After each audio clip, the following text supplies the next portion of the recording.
Sasa sikiliza. Ndio. Ile issue mimi nitapenda milioni 3. Lakini kwenye milioni 3 natanguliza kwanza milioni 1 na laki mbili. Sasa mimi natumia au inakuwa? Yani baby kwa hiyo. Bora nisikilize. Tume tu kwenye account. Nitumie mimi, hawa mimi si wanangu. Huyu je, namjua huyu Nanga. Mimi nitawatumia. Shafi, wewe unakumbusha. Sio au mazikao. Anachokifanya shemeji ndio sawa. Advance anatuma milioni 1 na laki mbili. Atume kwenye account ya Jimmy.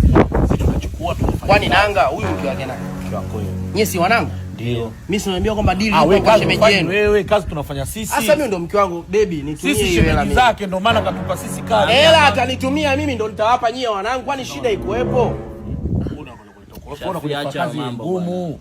Hii kazi sinafanyika tu blandi. Baby iko hivi. Wewe utanipa tu yeye. Wewe tabia ya machupa si hatuitaki. Sikiliza nikwambie ukweli. Kwa sababu huyu anaita tabia za tamaa.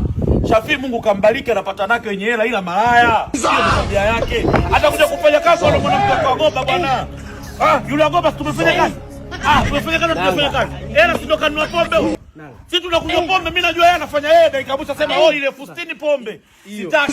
Shemeji sikiliza. Hela ingie huko. Natumie.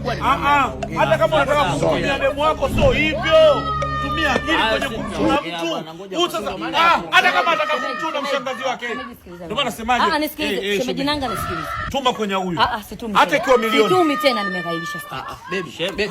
Shemu. Baby. Nakwambia Shafi sio mtulivu. Shafi atamaa. Haya hapo tumgongea taratibu issue si ilikuwa ishaisha. Shafi au mbona huyu ana hasira za karibu. Moyo umechoka. Moyo umechoka.